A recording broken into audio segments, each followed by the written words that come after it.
Hi friends, நான் உங்களுடைய ஸ்ரீ பேசுகிறேன். இன்றைக்கி சூப்பராக மணக்க அம்மா கையால் சங்கரா மீன் குழம்பு தான் இன்றைக்கி நம்ம சமைச்சு சாப்பிட்டோம். சூப்பரான எம்மியான இந்த சங்கரா மீன் எப்படி க்ளீன் பண்ணுறதுன்றது ப்ரீவியஸ் வீடியோவில் பார்த்துருப்போம். இந்த குழம்பு எப்படி செய்யலான்னு வாங்க பார்க்கலாம். பாருங்கள், இந்த குழம்பு செஞ்சதுக்கப்புறம் இந்த சுட சாதத்தில் பிசைஞ்சு சாப்பிடும்பொழுது உண்மையிலே ரொம்ப எம்மியாக இருந்தது. சமையல் குழம்புமே ரொம்ப சூப்பராக இருந்தது. எந்த சைடிஷ் எதுவுமே தேவையில்லை. சுட சுட சாதத்தில் மீன் குழம்பு ஊற்றி சாப்பிட்டா எப்படி இருக்கும்னு நாம் சொல்ல வேண்டியதில்லை. எல்லாருமே இதை அனுபவிச்சிருப்பீங்க.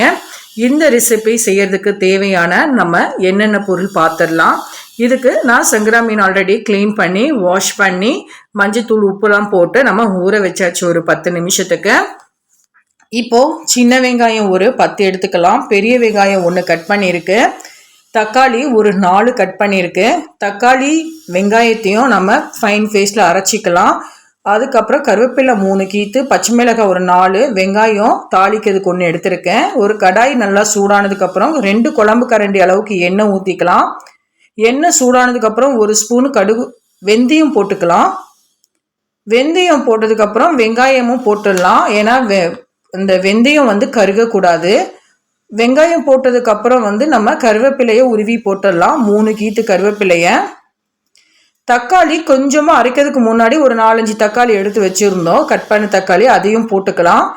இப்போ அந்த வெங்காயமும் சின்ன வெங்காயம் பெரிய வெங்காயம் 1 4 தக்காளி கட் பண்ண பேஸ்ட் எடுத்து அரைச்ச பேஸ்ட்டை இதோட போட்டு மிக்ஸ் பண்ணிக்கலாம். இப்போ எண்ணெய் தனித்தனியாக பிரிஞ்சு வரணும்.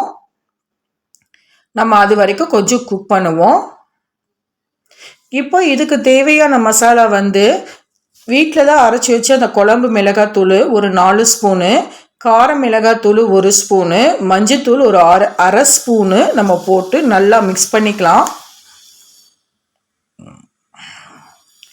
இப்போ அந்த மசாலா அரைச்ச தண்ணி இருக்கும் இல்லைங்களா, மிக்ஸ் பண்ண தண்ணி, அதையும் நம்ம இதில் எடுத்து ஊற்றிடலாம்.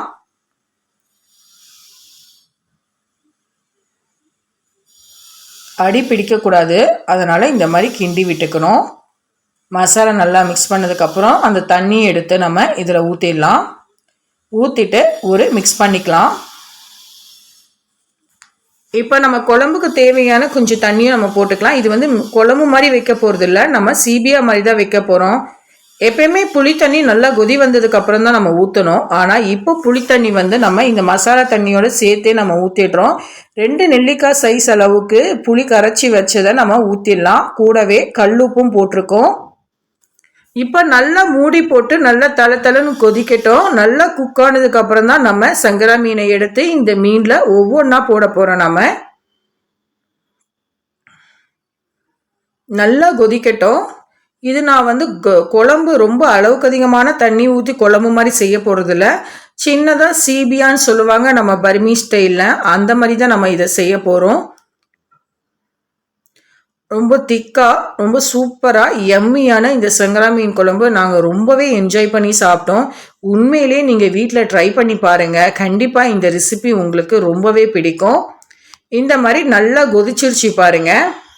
சால்ட்டெல்லாம் கரெக்டாக இருக்கான்றது நீங்கள் செக் பண்ணிக்கோங்க. சால்ட்டு கொஞ்சம் தூக்கலாக இருக்கணும், புளியும் கொஞ்சம் தூக்கலாக இருக்கணும். புளி கம்மியாக வேணுன்றவங்க நீங்கள் குறைச்சிக்கலாம். இப்போ நம்ம அந்த மீனை அப்படியே அழகாக தூக்கி இந்த குழம்புல இறக்கிடலாம். இந்த மீனெல்லாம் போட்டதுக்கப்புறம் அப்படியே ஒரு கரண்டியில் போட்டு அப்படியே சுற்றி விட்டால் போதும், மீன் உடையக்கூடாது. இந்த ஸ்டேஜில் நம்ம பச்சை மிளகாய் போட்டுக்கலாம். பச்சை மிளகாய் போட்டால் நல்லா இருக்கும், சூப்பராக இருக்குன்றதுனால நம்ம ஆஃப் பாயிலேயே நம்ம பச்சை மிளகாய் போடுறோம். இப்போ மூடி போட்டு ஒரே ஒரு வாட்டி கொஞ்ச நேரம் கொதிச்சா போதும். நம்ம கொத்தமல்லி தலை போட்டு நம்ம இறக்கிடலாம். பாருங்கள், மீன் இந்த மாதிரி லைட்டாக வெடிப்பிட்டாலே மீன் வெந்துருச்சின்னு அர்த்தம். பாருங்க, காட்டுறோம் பாருங்க, எப்படி இருக்கு பாருங்க. குழம்பு சூப்பராக எம்மியாக இருந்துச்சு. உண்மையிலேயே சுட சாதத்துக்கு நம்மளுடைய டிஃபன் ஐட்டத்துக்கெல்லாம் சூப்பராக எம்மியாக இருந்த இந்த குழம்பு உங்களுக்கும் ரொம்ப பிடிக்கும் நான் நம்புகிறேன். இந்த ரெசிபி மறக்காமல் வீட்டில் ட்ரை பண்ணிவிட்டு சொல்லுங்கள். நம்ம சேனலை ஷேர் பண்ணுங்கள், கமெண்ட் பண்ணுங்கள், சப்ஸ்கிரைப் பண்ணிவிடுங்க. நம்ம இப்போது கொத்தமல்லி தழை போட்டு எல்லாருக்கும் நம்ம வீட்டில் இருக்கவங்களுக்கு சர்வ் பண்ணிடலாம். இது நான் கிட்டத்தட்ட ஒரு 6 பேருக்கு நான் குக் பண்ணியிருக்கேன். சுட சாதத்தில் போட்டு சாப்பிடும்போது இதோடைய சுவை தான், ரொம்பவே யம்மியாக இருந்தது. நீங்களும் ட்ரை பண்ணுங்கள். நம்ம சேனலை ஷேர் பண்ணுங்கள், கமெண்ட் பண்ணுங்கள், சப்ஸ்கிரைப் பண்ணிவிடுங்க ஸ்ரீவியூ சேனலை. பாய், see you. ஷேர் பண்ணுங்க, கமெண்ட் பண்ணுங்க, நம்ம சேனல்ல மறக்காம சப்ஸ்கிரைப் பண்ணுங்க. பாய், see you.